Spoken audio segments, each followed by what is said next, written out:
Hello and welcome to The Hero Spouse. I'm Kenda Ruth, here to answer one of your questions about marriage and midlife crisis. Today we have Frank.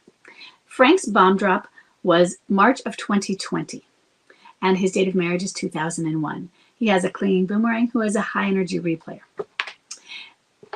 He says that my wife left the alienator late last year. She's been at home since, more or less. She has been convinced now that she didn't want a future with him. A few months ago, though, she started schema therapy. It feels like it's now getting worse. She allowed herself to be pulled back in by the alienator. At some point at the end of May, she said she did want a future with him, but she's not mentioning divorce. So I asked her to leave. Up until last week, she was still at home a few days a week. She'd been taunting me in the weeks before, so I snapped and sort of kicked her out. So now she's gone, and we agreed on some times that she can come over to see the kids.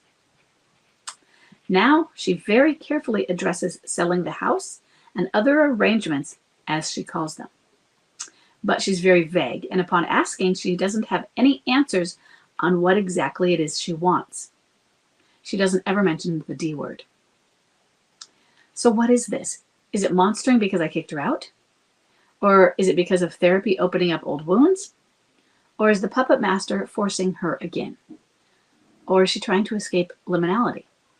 She seems to be more sure than ever that she wants to be with the alienator. She's been under a lot of pressure lately, being pushed a lot by friends, me, the kids, etc. So first, let's give a little bit of history with this. This is a situation where there has actually been physical abuse from the alienator. So it's been some different levels of trauma and trying to rescue her from that, or trying to figure, when do I not rescue her from that? But he has been abusive. And it seems as though, I don't think it's just verbal abuse. I think we've been afraid of physical abuse. So this could be a dangerous situation that we've seen in the past. And I want everyone looking at this to recognize a dangerous situation, and that now, more than 2 years in, she's 2 years and 3 months in, she has come and gone a lot, but she seems suddenly again more sure than ever that she wants to be with him. She wants to be with her abuser. So I want you to understand, midlife crisis is crazy. There is the limerence. There is also the idea of control and whatever trauma that this particular MLCer had prior to this, in her childhood upbringing, that might have made her more susceptible to somebody who could be abusive. So I want to say that I don't know that it's a monstering because you kicked her out, Frank, but I think all of those others, the answer could be yes to all of them. Is it because of therapy opening up old wounds? Probably. There's probably some wounds opening, and I think she has a lot of them. Is it the puppet master? And the puppet master being two things, being the alienator, but also the puppet master being her own shadow. Definitely. Is she trying to escape liminality? If she's been in it, yeah, perhaps that could be it. And if the puppet master has been forcing her again, opening up old wounds are opened up in liminality. She seems to be more sure. This is also part of MLC cycling. This is part of, I'm getting a lot of questions these days, and I have people who've been on 10 years with me and less, and so maybe I'm just noticing them right now, but a lot of questions of people in two places, either near the end where there's a lot of reconnection going on, but then it's getting stagnant and it's, oh, he wants to come home, but they're not doing anything about it, or the middle portion where it's getting worse, but it's not getting worse, but it's cycling, or what's happening? What does this mean? These new things. There are maybe it's like the doldrums or the dog days of summer where everything is happening and nothing is happening. It doesn't seem to be improving, and you're there. You're at that place where it feels like it's still getting worse, and shouldn't you be past the part where it's getting worse? So why is it happening? And we get a lot of, especially with clinging boomerangs, it was better and now it's not. It was better and now it's not. That's cycling. Your wife cycles a lot, and I know you know that. You've been very in tune to it. And this is just more of it, to be honest. It's just more of it. If we were 5 years in, I would love it if you, sometimes we need the pressure. There comes a point where it's shit or get off the pot, as my old mentor used to say. It came a point where Chuck was ready, but he wasn't going to make the move unless pushed. That's different than the point where he wasn't ready and wasn't going to make the move if he wasn't pushed. And how do you tell when she is at the point where now this is different? She's ready or she's not. She's still early in the crisis in the sense that it's just over 2 years in. Because I'm thinking at the 3-year point, she goes quickly. This is a quick win, but due to all the trauma, it might not be. It just might be that she's so attached and codependent that it feels that way because she keeps coming home to you and you are her strong anchor. So I don't want you getting that pressure because the alienator is doing it and the kids are going to do it. But some of what you're doing is, and I think you know where you're messing up a little. I asked her to leave, but she was still at home for a few days a week. Okay. That's, in some ways, that's a mixed message from you. It's not a firm boundary.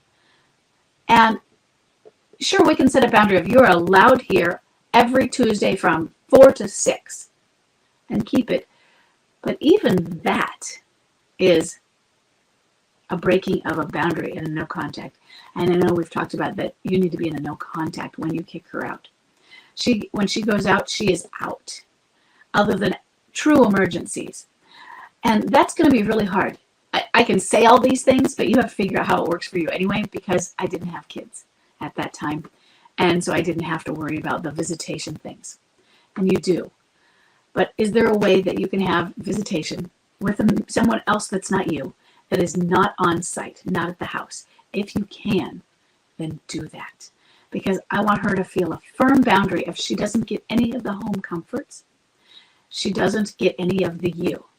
We can't remove the kids from her unless she was unsafe. And I don't want that to happen. She's been taunting me. So I snapped and sort of kicked her out. That's the other thing. What does sort of kicking her out mean? Is it similar to above where she was still at home for a few days a week? What does it mean before when she was still at home for a few days a week? Does that mean she visited or that she stayed overnight a few days a week? I think you see where I'm going with this. It's just that you don't have the strong boundaries that you need. There's a time for boundaries that aren't as firm. And you have gotten into the point now where your boundaries need to get firmer.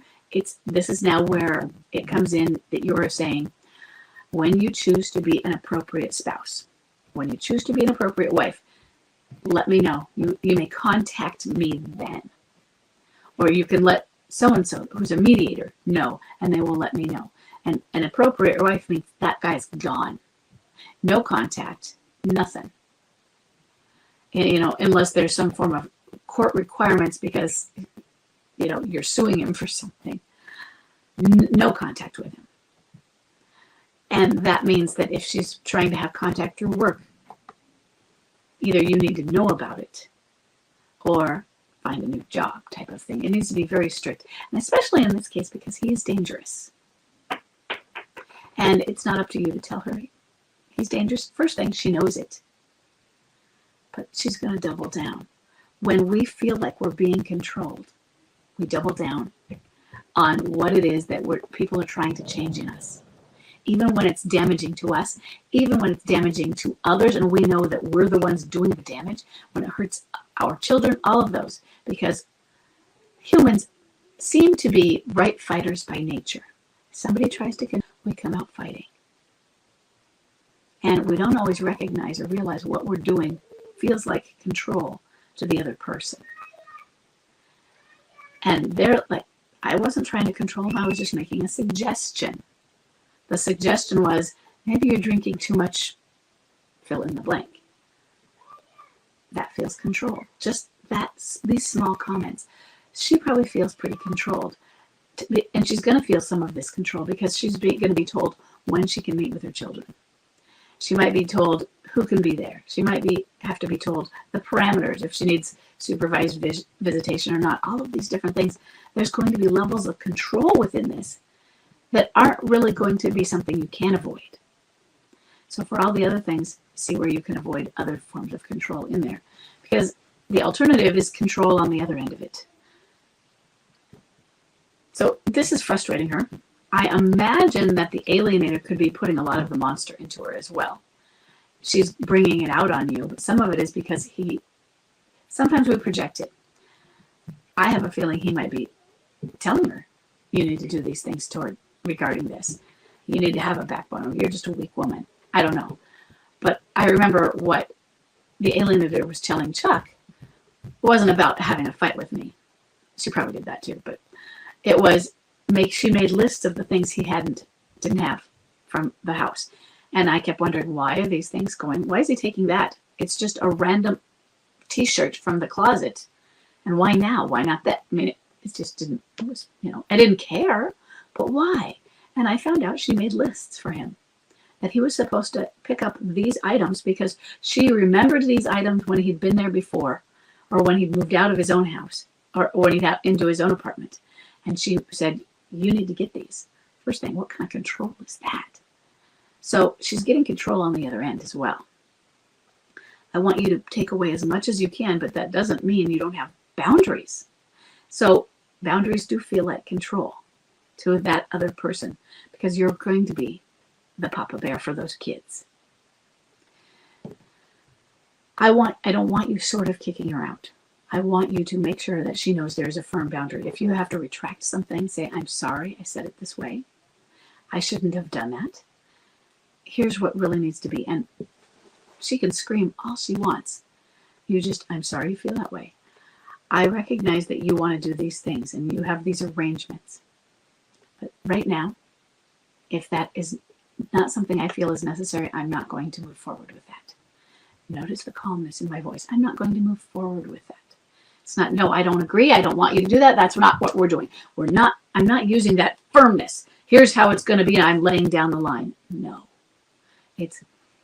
I'm not going to move forward with something that I don't feel is necessary. Because the point is, there could be a point where it has to be done. If she filed for divorce, she could force certain things legally to happen. And that's why I say, while I don't feel it's necessary. Once, say, she files for divorce and then she starts the process of splitting the house, you might be forced to have a garage sale and box up your stuff and you pack things to move out. But when you don't feel it's necessary, that's not an arrangement you need to make. Patience. I know it sucks to just be told, more patience, more patience. I want you to step back. I want you to focus on those children. And I want you to let her know she's not welcome. Intel. That word is very important. That little intel. Or when you choose. And at the same time, you can say, I know it's been hard for you. I know that this therapy, I know it was scary and it brought out a lot. I know that's hard. But it's not going to change. It's not going to change for the better until you walk through that fire. She's vague because she doesn't have answers. And I think he's trying to supply some form of answers to her. And it might sort of be like, oh, he told me to think of this and this. And she's not good at reiterating it, but she just doesn't have the answers. She knows that there's arrangements. And I like that word arrangements because then you can just say this word where you don't have anything specific. It's just emptiness. She's in midlife crisis. And that's the overarching answer to what is this? Monstering, because of therapy, the puppet master, liminality. The overarching answer is, it's midlife crisis. And it's still going on. She is still in that middle stage of it. That middle stage that just feels so long. But because she's a clinging boomerang, you get cycling. And so you feel she's not there. She is there. She is there. She's not. And that a lot of bouncing. Patience, patience, patience, my friend. Okay. I hope this is helpful. And I'll see you all in the next question.